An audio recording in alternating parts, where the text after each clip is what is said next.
Well, Marco Rubio is saying that he's running for president today. Hillary Clinton announced yesterday in a short little 2-minute video that starts out with a whole bunch of people saying, I'm moving on and I'm getting ready to do some cool stuff. And then she comes on toward the end and says, me too, I'm going to become president. I'm paraphrasing, obviously, but, you know, I'm running for president. And I found this fascinating. A couple of things that I wanted to just run by you relative to this. Some perspectives and whatnot. Here's my biggest concern about Hillary Clinton's concern is the wrong word. My biggest expectation of how the right is going to deal with Hillary Clinton, both as a candidate and should she become president as a president, is they're going to deal badly. And the reason why is that misogyny, the hatred of women, in this country, arguably, is worse than bigotry against people of color. Now, I realize a lot of people of color might be going, what? But black men got the vote.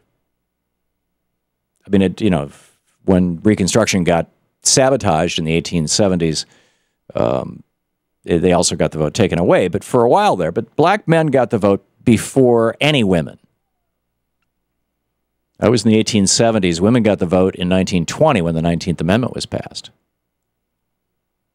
So you've got that, for example. I'm not sure that a side-by-side analysis, you know, who makes more money, who has more opportunities, blah, blah, blah, blah, is all that useful. But I think that it's really important to note that misogyny runs very deep in our culture, that women are held generally to different standards than men are. For a job that has always been held by a man for the entire history of this country. Applying for that job, as it were, a woman applying for that job, it's going to be tough. As evidence, I mean, this is when I talk about misogyny, I'm talking about, for example, back the last time, I think this was actually during the Bill Clinton presidency that Rush Limbaugh came out with his Hillary Clinton testicle lockbox commercial, his spoof ad. There was also the Hillary Clinton Nutcracker, if you'll recall, that was being sold. I think that was in the late 90s. It might have been, you know, when she was active in the healthcare thing and stuff like that. But it might have been later on. It might have been when Hillary was seriously thinking of, was running, you know, against Barack Obama in the primaries. I'm not sure. But the audio is pretty awful. But this is that infamous ad that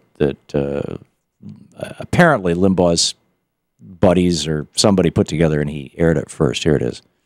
Ladies, are you fed up with men calling the shots? Are you looking for a new weapon in the war of the sexes? Then you need the Hillary Clinton testicle lockbox. You can finally grab the power that's keeping Hillary Clinton safe from tough media questions. The Hillary Rodham Clinton testicle lockbox is easy to use and totally effective. Just snap it around the nether regions of the potential offender, and bingo, you're in control. Hey, babe, give me the remote. The Giants are on. But I want to watch Senator Clinton. She's speaking tonight. Yeah, well, that's why I'm in charge. In charge of this, Buster. What are you doing? Now sit there and shut up, and maybe you'll get your testicles back.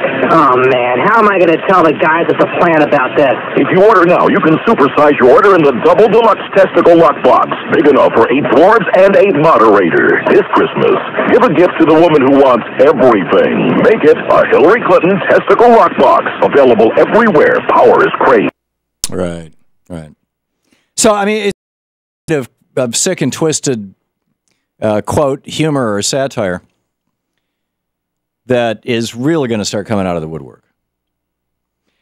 Some thoughts on policy also. I want to get back to misogyny. And in fact, one of the questions that I wanted to ask you is, do you think, I mean, look at the intensity of the racism that has been directed against President Obama. We have never seen I believe, exclusively white Republican Party. Well, they elected, I think, their first black member to the House. But basically, all these white guys in the Republican Party getting together to sabotage the presidency of our first African-American president. They were not going to celebrate this. The whole caucus room conspiracy. It was all about destroy his presidency. Literally the night it started, January 20th, 2009. Literally the night that he was sworn into office, destroy his presidency and prevent him from having any kind of legacy. And if he does accomplish anything, demonize it and ultimately take it apart. We are not going to allow Barack Hussein Obama, we are not going to allow him to have the legacy of a John Kennedy or even a Lyndon Johnson, and certainly not a Franklin Roosevelt. The Republicans were very, very committed to having people think of Obama like Coolidge or the way that they have mischaracterized Carter and his presidency.